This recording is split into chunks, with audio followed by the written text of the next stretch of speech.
Bismillahirrahmanirrahim. Alhamdulillahi Rabbil Alameen.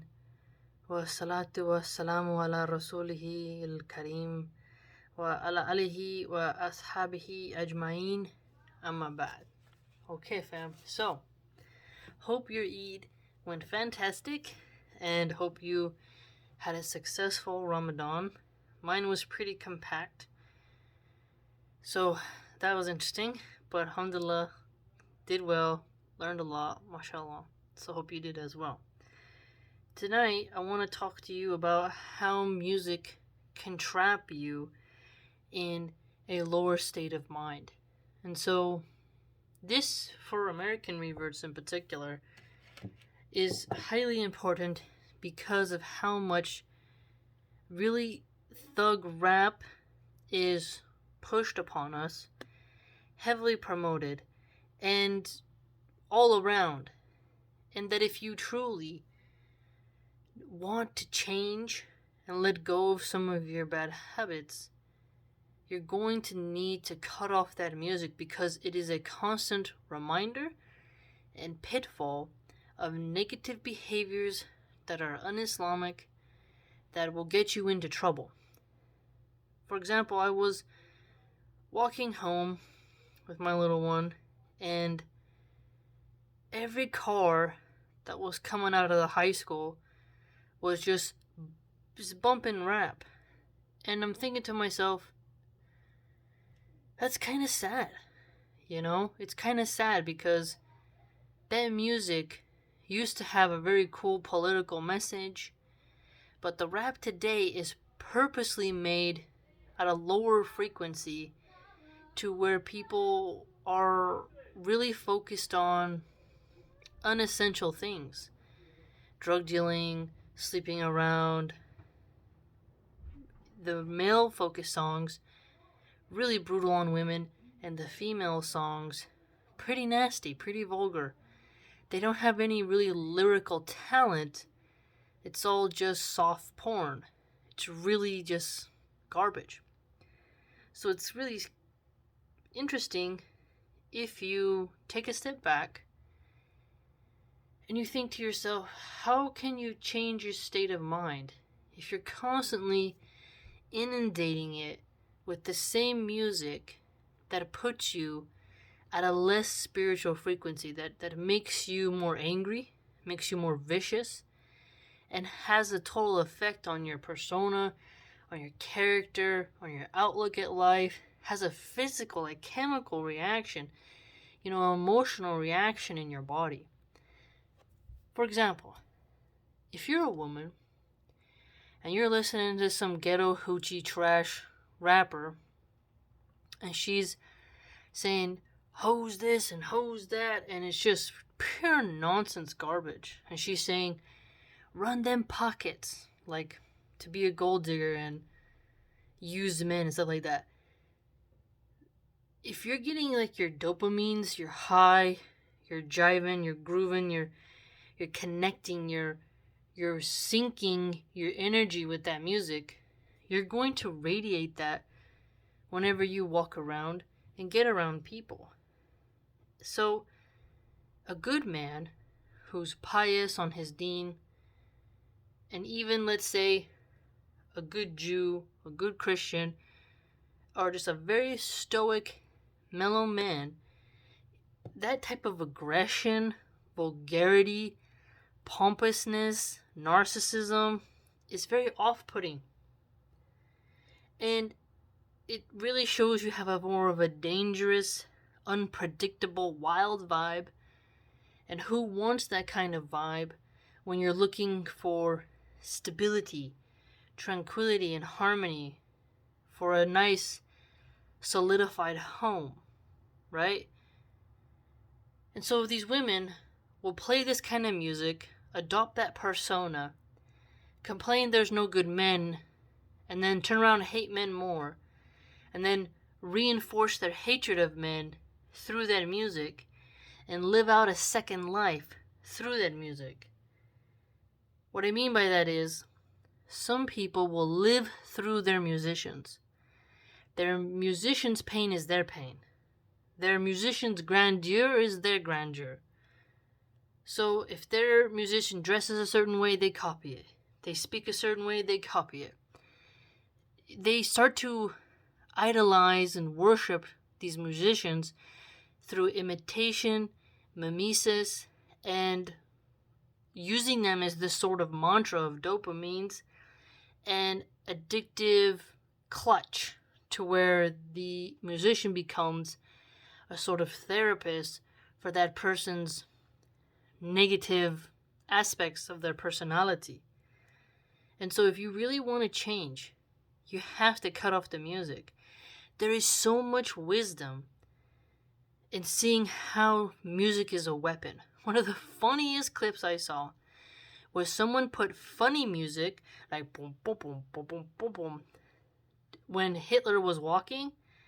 And then when, I can't remember who was the one when they did the evil music. They had another figure of just a woman, and she was just doing something, and they put this like really like intense music to kind of show you how the music will change the way you feel about something. And I notice there's some truth to this sort of magicry around music, is because I'll see a beautiful nature clip and I'll click on it on Instagram, and there's some disgusting, pathetic rap song that is so vulgar that you're like, I can't even appreciate the video because the music is so nasty.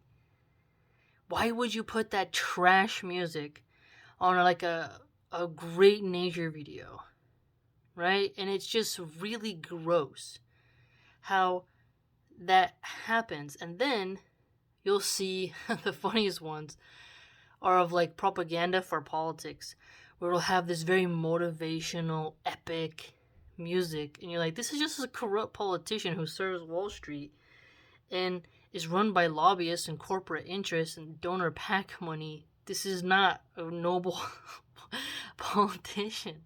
And they'll put this music that has a sort of spell effect. And then in certain liberal documentaries I watched, is they'll put like this sort of very intense music upon that brings about anxiety, especially if it's about pollution or something. So the music, as we know, affects it. Now, there's very like good music like Lord of the Rings, Harry Potter, The Gladiator. There's tons of examples throughout The Godfather where the music matched what was happening, right? And that's when you have a brilliant composer, but still, even in that, you have to be careful, right? So the range of how music is used to manipulate the viewer is quite apparent for any person who is trying to be honest. And it's amazing when you meet people who will make every excuse in the world to keep music and then mock those who don't need it. Which is funny because that even shows you they cannot even imagine a life without it. Which then shows you even more how addicted they are to it. If you want to know you're addicted to something, go without it for a week, and then you see like, oh geez, I actually depend on that more than what I thought. And music is one of those. Again, it's quite fascinating that if you want to change your life, you want to change your habits, you want people to be different around you, you have to change the music. And the music, it's a conditioning, right? It wears on you. It becomes part of you. And so we have to work hard to resist the music and to avoid it as best we can. Certain nature documentaries, fortunately, you can't avoid it, right? Commercials, even if you try to skip them, they got their annoying music. But in our free time, when you're on your long commute, listen to a podcast. Alhamdulillah, now I don't need music to work out. Before, I would have like Tchaikovsky, like Russian composers, like Russian waltz music. whenever I would do my stretching and stuff, and then I'd practice like, whoa, with my form and stuff like that. And you get really into it, but I don't need it anymore. I can just do it without it. And there was a time where I thought that wasn't possible. There was time when I'd go to the gym and I'd be like, oh, I forgot my headphones. Oh, what am I gonna do? Right? And then I'd go and buy headphones at the counter. Ridiculous. And then it got to the point where I was like, okay, I need a spare pair of headphones that always stay in my backpack and ones I use just at home. And now what's funny is I have a phone that doesn't have a headphone jack. So it's just hilarious. There's no way to connect headphones to it. So I think that's funny, you know? But alhamdulillah, I don't have that clutch on that I used to have for music. And so, if you know someone who is listening to this really thuggish, violent, low frequency, low value, garbage lyric music, figure out a way where you can bring it up, and just be like, hey, you really feel good when you listen to that? Like, prompt them a question. Like, why do you want to feel this way? Why do you want to feel angry? Why do you want to feel this much hatred through this artist? Why do you like songs that are just all vulgar sex stuff? Don't you feel like you want to detox from that and like think about something else? Do you really want to attract those kind of people? And what's interesting, people will radiate that energy and then complain when people treat them different based upon the energy they're emitting. What do I mean by that? So if you want to listen to this thug music that's hyper aggressive, promotes hurting police officers, slinging drugs that ruin lives, it's demonic energy. So if you're going to pump that music into your mind and bump it in your car, and it becomes part of you, don't blame other people for staying away from you. Don't blame people for saying, hey, you know what, I'm going to stereotype this person and I'm just going to cross the street and I'm just going to leave them alone, right? Or don't blame an employer for looking at you like, maybe you're not serious, maybe you don't have work ethic, right? Certain modes we use to measure each other via critical judgment are useful and practical in terms of employment, seeking a partner, trying to build trust. There's things we have to judge and measure about a person's character.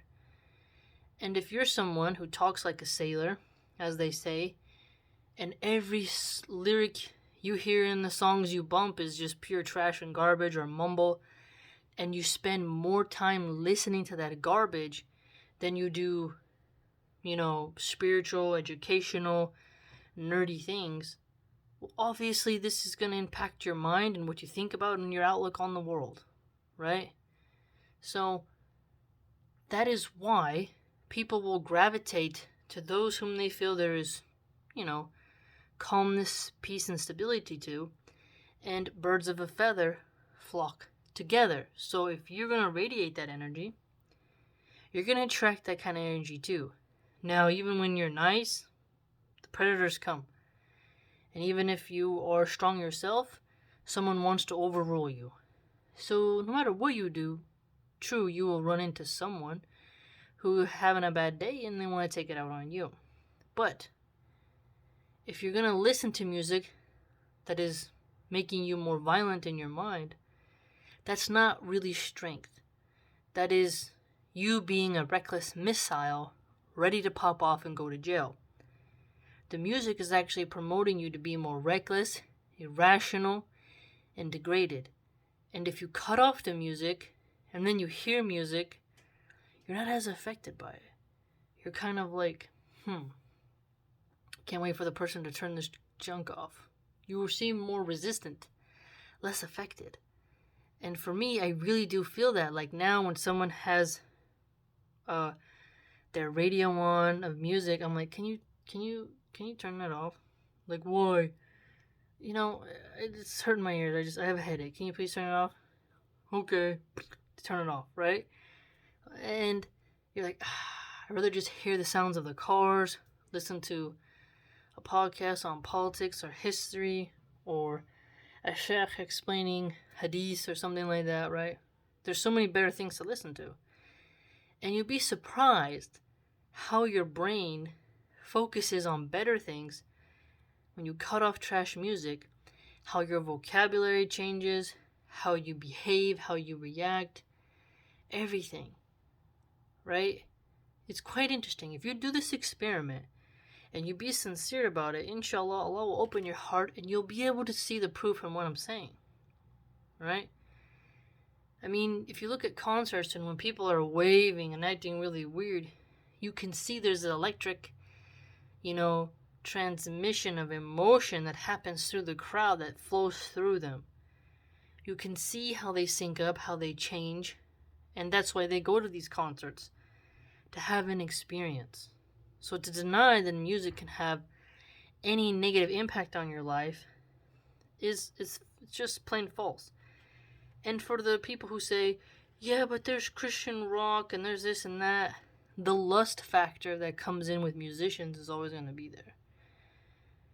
My dad was a musician and my biological Cherokee grandfather was a musician, and they were drummers. And for my father, one thing you notice is that women have an attraction towards musicians. I don't know about that. Somebody can explain it, but whenever there's an instrument and you have a nice voice, excuse me, and you are entertaining women and you're attractive, you could be singing about butterflies. That's probably actually worse, because then they get even more weird. But they're just like, oh.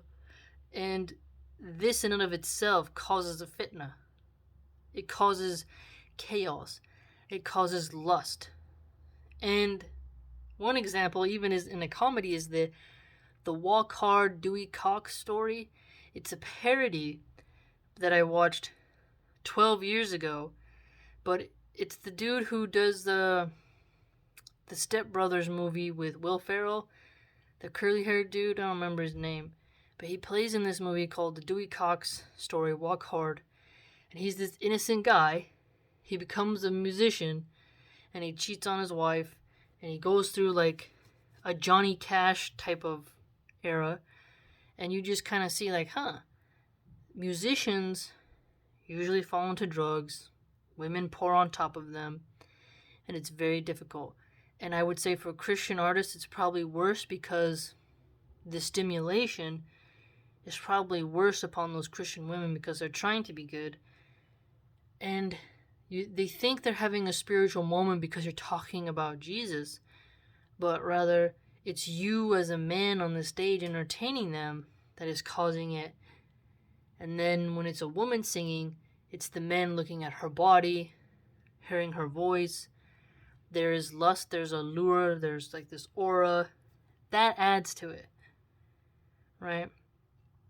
I think there's a difference with like the Mormon choir. That I'd say they have great voices. I've heard them in the past and they do a very good job.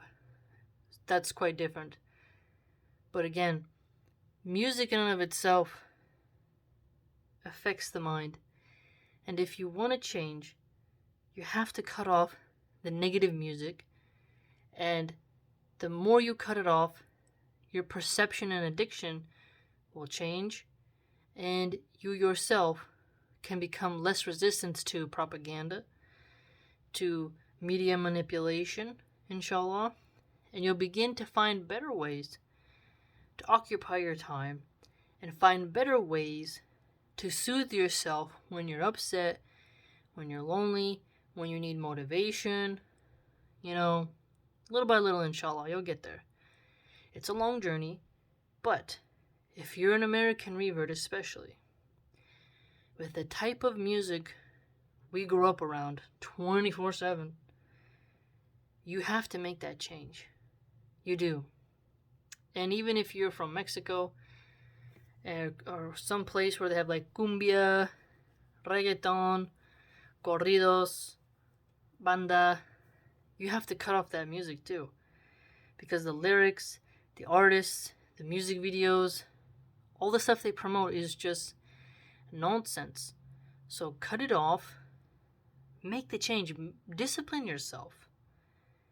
You know, really work on yourself, and Allah will reward you with strength and honor, inshallah. So let me know what you think, and hopefully your night or day is going well.